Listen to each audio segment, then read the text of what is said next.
শুধু বাম হাতে কেনি আঙ্গুল দিয়া এই আঙ্গুল দিয়া ইহুদি শরীরে শুধু একটু ছোঁয়া লাগায় দিছে।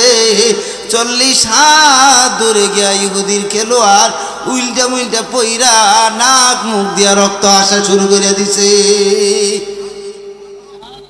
তাড়াতাড়ি উঠছে সোলজার রাখো, এটা যদি মানুষে দেখে আমার খেলোয়াড়ের বাকি জিন্দিগির সব সুনাম সব শেষ ধ্বংস হয়ে দেবো, এটা তো হতে পারে না। ওইটা দাঁড়াইছে কি এলো এটা কি আমার মাথা ঘুরে গেল, চক্কর গেল, পেশার বাইরে গেছে নাকি বুঝতেছি না, কিছুই বুঝতেছি না। ওইটাকে মোহাম্মদ হয় নাই আবার ঠিক আছে বুঝে লাও বুঝছি।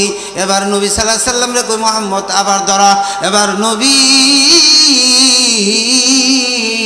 শুধু একটা আঙ্গুল দিয়া ইহুদির দইরা একটু জাতা দিছে, কোমর পর্যন্ত মাটির নিচে গাইরা গেছে। এই খেলোয়াড় কই চোখে পানি চলে আসছে। ও মুহাম্মদ আর বুঝার বাকি নাই, কোনো খেলোয়াড় আমার আজ পর্যন্ত এভাবেই করতে পারে নাই।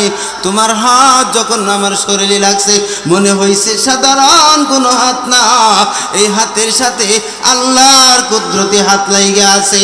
ও মুহাম্মদ আর দেরি করতে চাই না, তাড়াতাড়ি আমারে পরায়া দাও লা ইলাহা ইল্লাল্লাহু মুহাম্মাদুর রাসূলুল্লাহ সাল্লাল্লাহু আলাইহি সাল্লাম।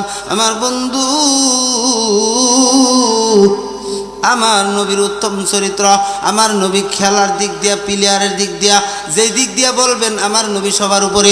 আল্লাহ কয় যদি খেলোয়াড় দেখে মোহাব্বত করো, ভালোবাসতে চাও, আমার বন্ধুর চাইতে বড় খেলোয়াড় এই পৃথিবীতে আর আমি বানাই নাই। ও যুবক, কি জন্য তুমি মেসির নন্দু বিভিন্ন খেলোয়াড়ের অনুসরণ করো? আমার নবী মুহাম্মাদুর রাসূলুল্লাহর অনুকরণ ইত্তেবা করো। তার চুলের ডিজাইনে চুলের ডিজাইন ধরো, তার পোশাকে তুমি পোশাক ধরো, তার আখলাকে তোমার আখলাক বানাও। আল্লাহ পাক দুনিয়াতে তোমার দাম বাড়ায় দিবেন ওয়াদা করেছেন। আওয়াজ দিয়া বলেন কি? উত্তম চরিত্রের মানুষ আমার নবী, উত্তম চরিত্রের মানুষ। কেমন উত্তম চরিত্র আমার নবী!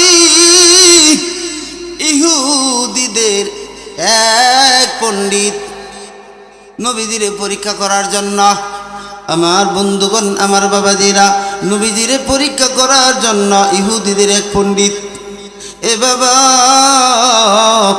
তার ছোট্ট ছেলের দিয়া পাঠাইছে। কয় হুজুর মসজিদে আছে, গিয়া দাওয়াত দেয়, জোহরের নামাজের পরে যেন আমাদের বাড়িতে এসে দাওয়াত খাই।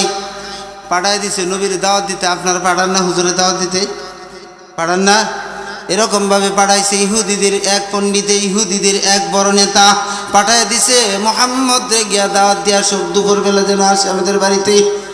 আল্লাহ নবী সাল্লাল্লাহু আলাইহি ওয়াসাল্লাম দুপুর বেলা ওই ছেলের পিছনে পিছনে বাড়িতে গেছে দাওয়াত খাইতে।